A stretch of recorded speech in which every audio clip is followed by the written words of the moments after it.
Salut les players, on se retrouve pour une nouvelle vidéo. On n'a pas eu l'occasion sur la chaîne de débriefer la deuxième journée des éliminatoires de la CAN. Et bah c'est le moment, on va revenir sur tous les matchs qu'il y a eu. On va parler un petit peu voilà, des favoris, des équipes également qui nous ont déçus. Anderson, est-ce que tu es prêt pour ça? Bah écoute, je suis chaud, hein, vraiment une trêve internationale côté Afrique qui a été pleine de surprises, pleine de rebondissements et on a vu bien évidemment plein de certitudes pour certains et plein d'inquiétudes pour d'autres. Donc j'ai hâte vraiment de faire ce mini débrief de la journée 1 et de la journée 2 de la qualification de la CAN. Voilà. D'ailleurs, n'hésitez pas, hein, si vous voulez ne rien louper de l'actualité du football africain, n'hésitez pas à vous abonner au Replay Foot. Et nous, on envoie le générique, c'est parti!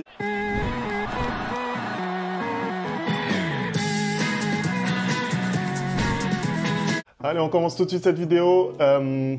On va commencer par la Côte d'Ivoire, le champion en titre, à tout seigneur, tout honneur. La Côte d'Ivoire qui a roulé sur ses deux premiers adversaires, qui bat la Zambie 2-0, qui bat également le Tchad 2-0.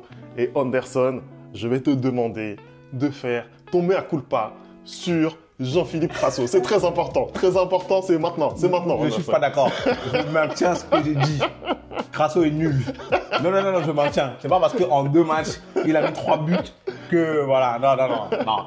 Il n'est pas nul. Mais en soi, moi, je suis désolé. Hein, pour être l'avant-centre titulaire des éléphants, c'est pas lui que je vois. Hein. C'est pas lui que je vois. Les éléphants aujourd'hui, hein, ils sont impressionnants. Aujourd'hui, ils s'appuient vraiment sur un collectif qui est sensationnel. Hein. J'ai l'impression que les deux entraîneurs, à savoir Emerse Faé et puis Guy Demel, vraiment, ils font un taf qui est présent. On le ressent, on voit une identité de jeu dans cette équipe ivoirienne quand ils jouent. Hein.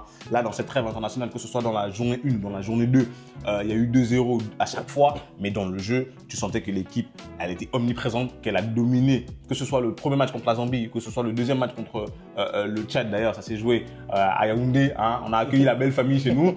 Tu vois que vraiment, ils n'ont pas peur. Ils ont peur de personne et ils sont en place. Tu vois, il y a une philosophie de jeu et ça fait plaisir parce que il n'y a pas énormément d'équipes en Afrique qui ont, qui ont cette philosophie-là, hein, qui ont cette envie de jouer. Et on n'oublie pas qu'ils sont champions d'Afrique en titre. Donc ça peut être aussi difficile pour eux, d'aborder des matchs dans ces conditions-là. Comme on dit, lourd est la tête qui porte la couronne. Mais on dirait que pour les éléphants, c'est pas un problème et que plus ça avance et mieux ils jouent. Hein. Emerse Faé qui n'a toujours pas subi de revers, qui n'a toujours pas perdu depuis qu'il a pris cette équipe en CAN, vraiment, qui continue de faire son boulot. Ils m'ont impressionné moi pendant cette trêve-là. Je suis en train de me demander même comment les équipes vont réussir à les battre à la CAN 2025. Mais bon, je pense que c'est possible, mais après, il s'appuie sur une génération qu'on a vu Adingra, on a vu Crasso aussi qui finalement s'est bien comporté là pendant ces éliminatoires. On voit aussi qu'il essaye de ramener des nouveaux joueurs dans l'effectif pour faire un peu tourner parce qu'on a vu des Seko qui n'étaient pas là, des Haller qui n'étaient pas là, mais c'est pas grave, ils ont quand même réussi à gagner. Donc moi, c'est l'équipe qui m'a le plus impressionné en tout cas pendant les éliminatoires. Du coup, ça leur fait 6 points sur 6. Ça leur fait déjà 5 points d'avance sur la Sierra Leone qui est 3e. On pense que voilà, la qualification, ça sera plus qu'une question de temps pour eux. On rappelle, prochaine journée des éliminatoires, c'est très rapidement, c'est dès le mois d'octobre. Donc je pense que dès la prochaine journée, à mon avis, ils seront qualifiés, ce sera plié. Anderson, est-ce qu'il y a d'autres équipes là tout de suite qui t'ont impressionné pour ces 2 premières journées d'éliminatoires? Moi, il y a des équipes qui m'ont impressionné. Hein. Bien évidemment, il y a l'Égypte aussi, qui fait un 2-sur-2 comme la Côte d'Ivoire et en plus de fort belle manière. Hein. Il y a un 4-0 et un 3-0 notamment contre le Cap-Vert. Cette équipe égyptienne qu'on a laissée en piteux état à la CAN qui petit à petit est en train de se refaire. Il y a aussi la Tunisie, hein, qui a fait aussi un 2-sur-2, même si pour eux c'est un peu plus compliqué parce que notamment déjà le match contre la Gambie a été très difficile, hein, mais malheureusement à la fin ils arrivent quand même à s'imposer. Et surtout le match contre Madagascar, hein, où Madagascar avait jusqu'à la dernière seconde le point du match nul et finalement les Tunisiens en poussant, ils sont allés chercher le but et les 3 points. C'était pas démérité de la part des Malgaches, mais la Tunisie avait aussi fourni un football durant la rencontre qui faisait que elle méritait d'avoir ces 3 points-là. Il y a une équipe qui, moi, je trouve, m'impressionne, mais Femi, toi, tu n'es pas forcément d'accord. C'est le Maroc, hein, parce que le Maroc aussi, ils sont déjà qualifiés, on le rappelle, mais malgré tout, ils participent aux qualifications. Et pareil, le Maroc aussi a fait 2 sur 2, notamment avec cette victoire 4-1 contre le Gabon, où il y a eu un florilège de pénalty.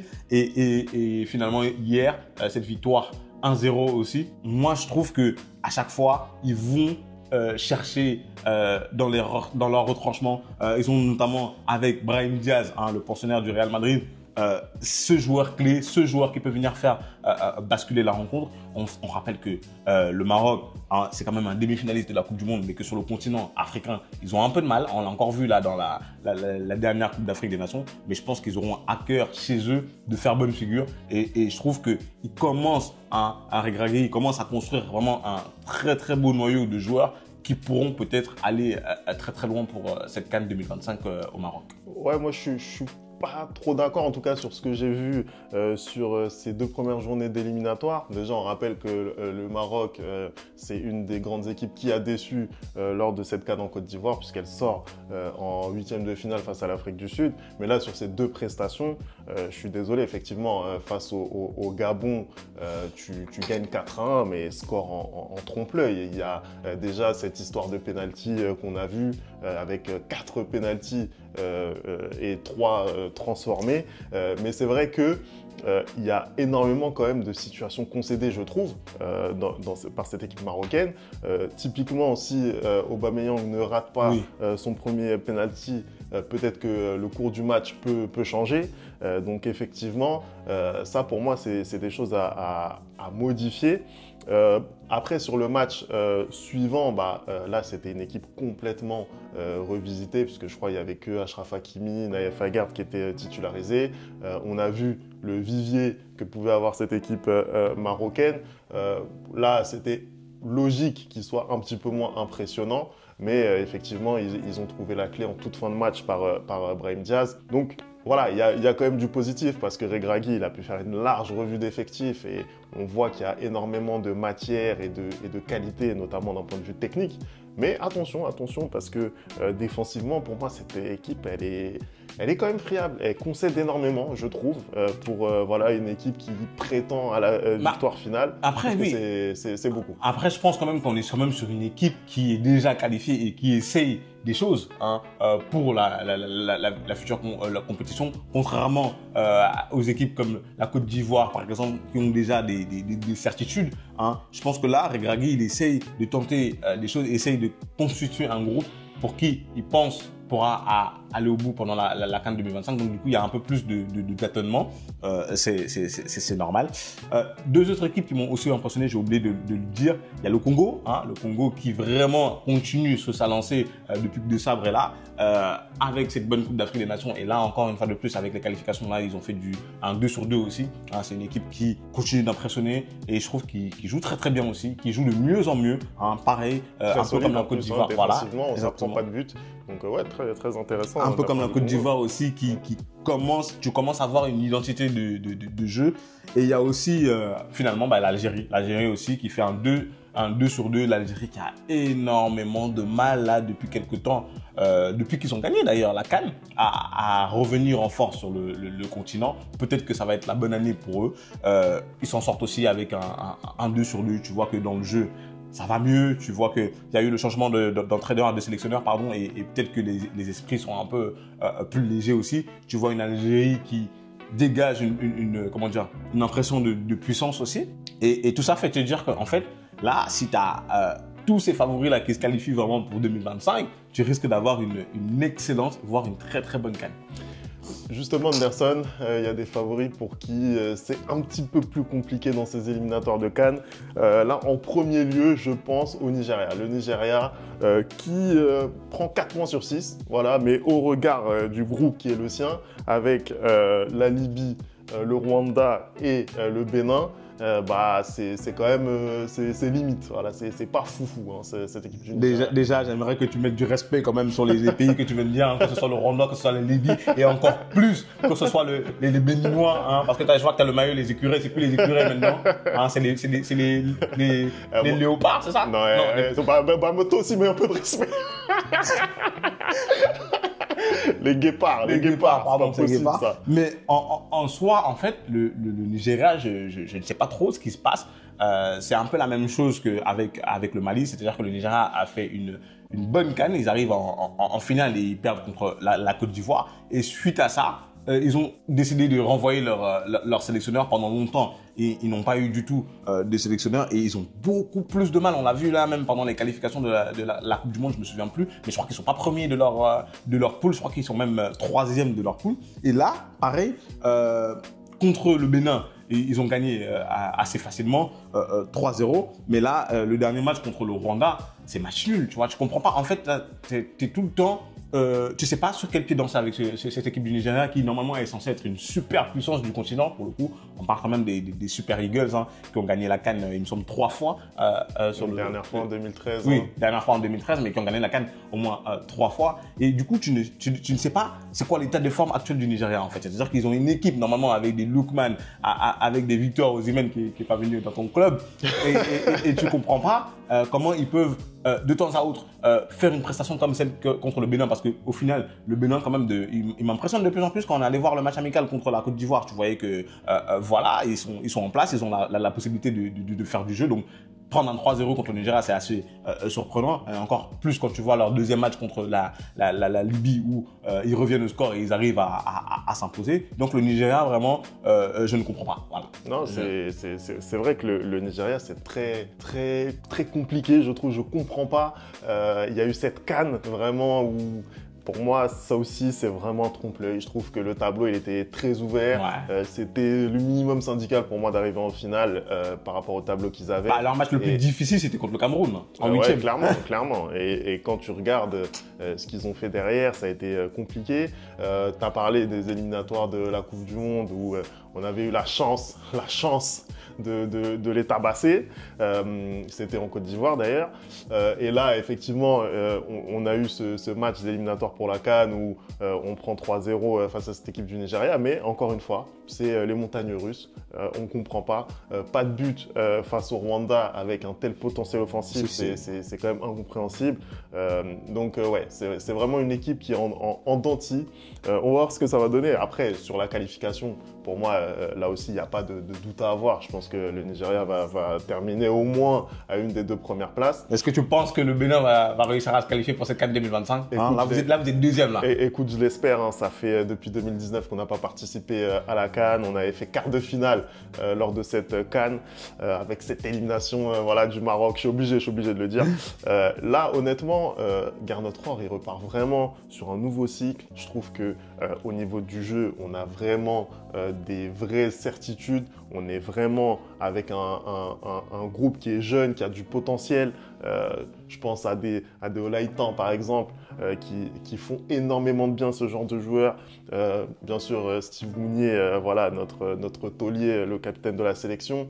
Voilà, c'est positif, c'est positif. En plus, tu as parlé du match d'hier, on revient au score, on arrive à renverser la vapeur. C'est un match qu'on a outrageusement dominé, de la tête et des épaules. On a pris le premier but, mais clairement, on mérite de gagner ce match largement. Il y a eu le match face au Nigeria en qualif pour la Coupe du Monde, où on est mené et où on arrive encore à renverser la vapeur. Donc aussi, on a l'impression que mentalement, il y a vraiment quelque chose qui se passe avec cette équipe. Tu as parlé aussi du match face à la Côte d'Ivoire, où on a été mené au score, où on a réussi à reprendre l'avantage. Malheureusement, on s'est fait rejoindre. Donc tout ça, ça fait que, voilà, je suis confiant pour cette équipe béninoise. Là, il y a vraiment une opportunité incroyable d'aller jouer cette CAN. Faut pas la rater, les gars. Faut pas la rater.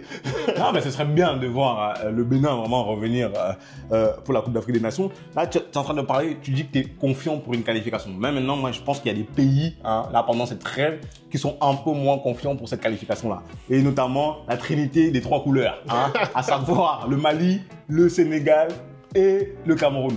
Vraiment, moi, j'ai pas compris ces 3 pays-là pendant les qualifications où tu vois qu'il y a vraiment un souci. Il y a un souci qui est totalement différent pour chaque pays en plus. C'est ça qui me fait rire. Le Sénégal, tu as un souci, je pense, de cycle. Je pense qu'aujourd'hui, hein, à l'UCC, je pense qu'il est arrivé au bout de ce qu'il avait à faire dans la sélection sénégalaise parce que quand tu regardes les matchs qu'ils ont livrés, tu ne comprends pas que le Sénégal puisse se retrouver que deuxième dans cette poule-là. Le Sénégal, c'est le même Sénégal qui, depuis 4 ans, 5 ans, donnait vraiment dégager cette impression de puissance sur le continent. Maintenant, ils ont énormément de mal. On rappelle que contre le Burkina Faso, ils font un match nul à la dernière seconde dans un match où, normalement, tu dois... après que tu as mis un 0, normalement, tu dois accélérer pour pouvoir mettre un deuxième but, un troisième but. Mais on revient toujours sur les démons du Sénégal, à savoir que dès qu'ils marquent, hein, ils arrêtent de jouer. On a déjà vu pendant la CAN contre la Côte d'Ivoire. Je ne sais pas si c'est parce qu'il n'y a pas de solution. Je ne sais pas si c'est parce que c'est les consignes du coach. Mais ça ne va pas du tout. Heureusement, ils se sont, je vais dire, rattrapés contre le Burundi et ils ont réussi à gagner le match. Je crois que c'était 1-0, il me semble. 1-0. Mais même contre le Burundi, c'était le Sénégal. Genre, tu dois faire bien plus, tu vois. Et il n'y a aucune certitude aujourd'hui dans cette équipe sénégalaise, malgré le vivier extraordinaire qu'il y a en place, en fait. Tu ne comprends pas trop ce qui ne marche pas. Et moi, j'ai l'impression que pour le coup, ce sont les consignes du coach qui ne fonctionnent pas et qu'à l'UCC n'y arrive plus avec son groupe et que peut-être le Sénégal a besoin d'être renouvelé et que peut-être le Sénégal avait besoin d'être renouvelé après cette Coupe d'Afrique des Nations justement qui vient de se terminer. Ouais, on s'était interrogé hein, sur la chaîne il y a plusieurs mois sur ce que devait faire la fédération sénégalaise avec l'UCC. On n'était pas d'accord d'ailleurs sur le constat à faire. Moi, je continue de penser qu'il faut rester quand même dans la continuité. Il y a moins d'1 an, on était en train de dire ici que le Sénégal était archi favori à sa propre succession pour aller chercher une nouvelle CAN. Donc on ne peut pas non plus dire que voilà, ils sont complètement... voilà, que le cycle est terminé, on ne peut pas dire ça. C'est vrai que ça a été difficile pour eux là sur ces éliminatoires de CAN. On les pensait capables de faire 2 sur 2, ça n'a pas été le cas. On a rappelé les circonstances, même contre le Burundi, la victoire, voilà, elle est sur un penalty qui est plus que contestable. Voilà, il y a l'imbroglio autour de Sadio Mané. Il n'y a pas penalty. Je pense que même les Sénégalais, hein, dites-nous dans les commentaires, vous savez qu'il n'y a pas penalty. Là, ce jour-là, vraiment, le penalty est donné. Donc ça a été compliqué. Après voilà, ils seront qualifiés pour la CAN de toute façon, il n'y a pas d'inquiétude à avoir pour le Sénégal, donc patience.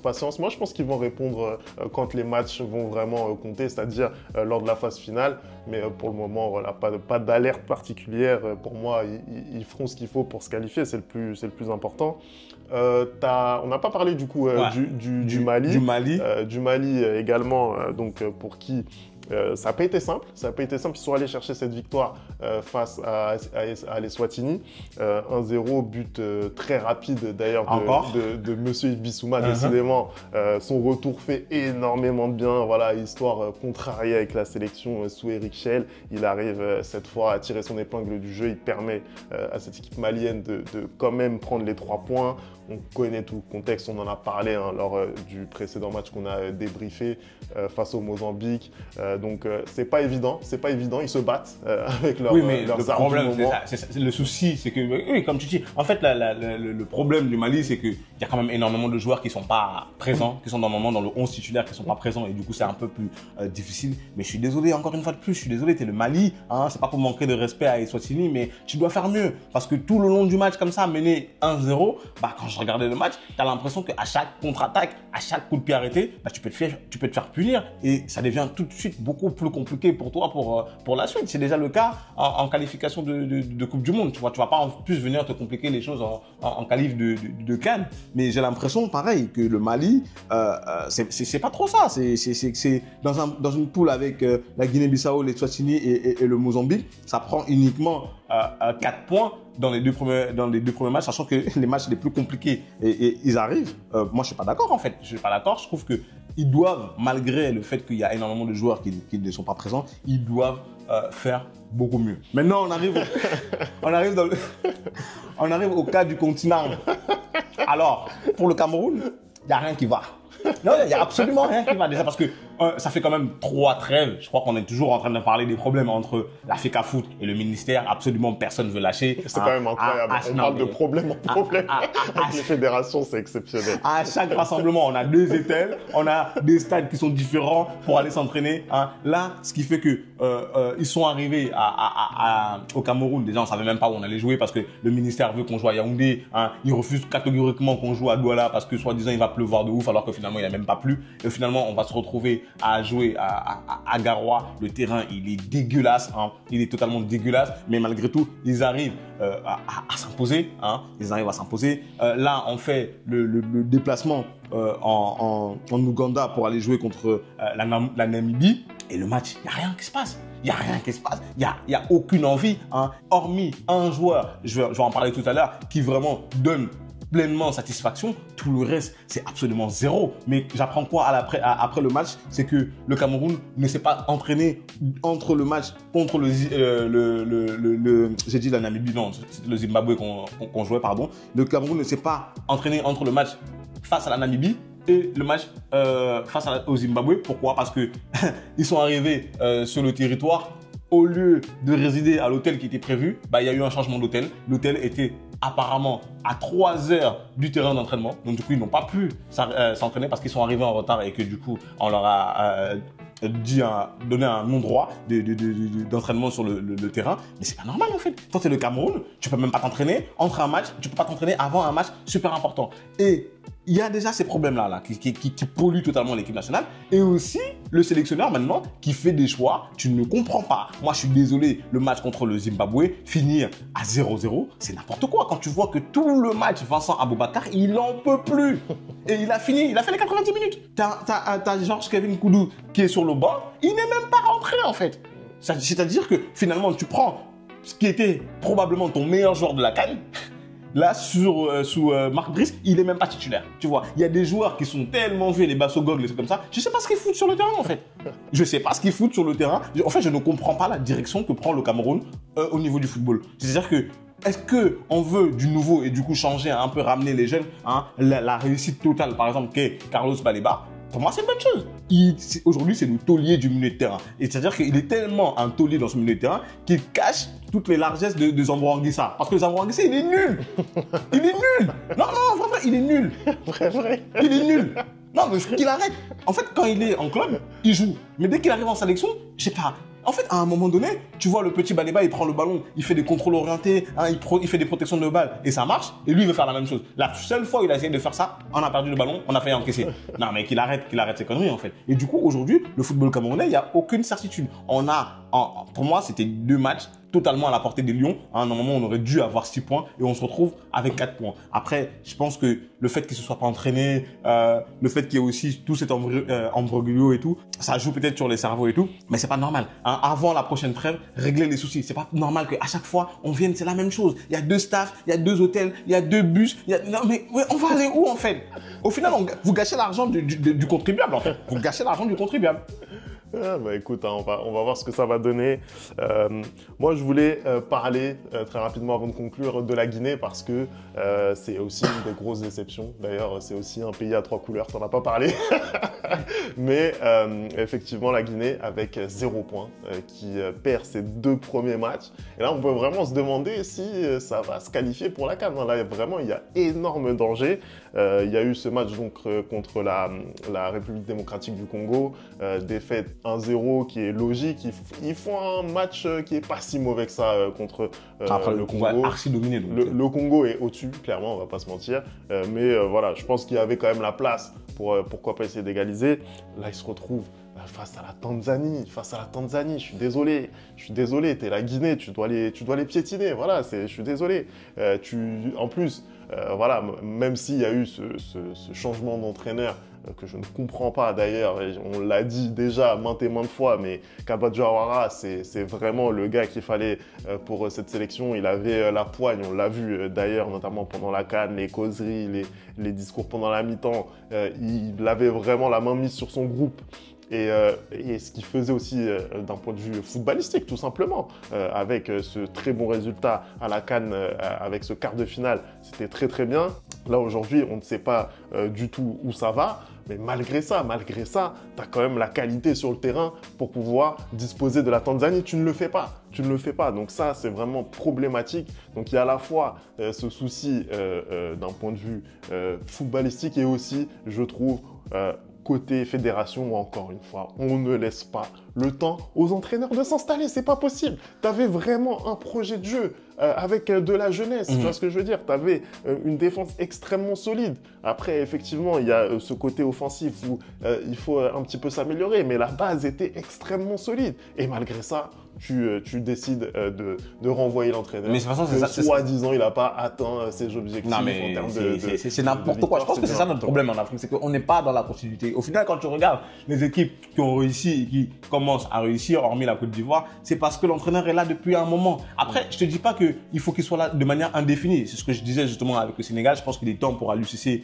de rendre les armes et de partir. L'Algérie aussi a sauté le pas et ils se sont séparés de leur entraîneur après de nombreuses années. Mais je pense qu'il faut quand même laisser le temps, c'est-à-dire 2 CAN, une Coupe du Monde, peut-être pour ceux qui vont en Coupe du Monde, de préparer le groupe et d'essayer d'aller faire quelque chose. Tu peux pas, quand tu t'appelles la Guinée, sortir d'une CAN, sortir d'une poule avec le Sénégal et le Cameroun, te qualifier pour les 8e, passer les 8e et être éliminé en quart, je crois, par le Congo, c'est ça? Et virer ton entraîneur, c'est pas normal en fait. C'est pas normal, c'est-à-dire qu'il travaillait bien et toi tu décides comme ça de le virer parce que je suis désolé, tu restes la Guinée, il n'y avait pas d'énormes ambitions pour la CAN et malgré tout, il t'en a fourni et tu décides quand même de le virer. C'est pas normal. Il y a des entraîneurs qui doivent être virés. Comme le Marc Brice là-bas, là. Lui on le vire pas, mais des entraîneurs qui doivent être virés comme au Mali, comme Eric Schell et comme en Guinée, là vous les virez, vraiment c'est n'importe quoi. Non, c'est du n'importe quoi. Anderson, on a fait le tour sur ces éliminatoires. Voilà, au bout de 2 journées, c'est passé énormément de choses. On va suivre les prochaines journées, donc les 3e et 4e journées. Ça sera en octobre, ça va arriver très très vite. J'ai hâte. Merci d'avoir regardé cette vidéo. On n'oublie pas les bonnes habitudes, @le replay foot. Et nous, on se retrouve très très vite pour une nouvelle vidéo. Ciao.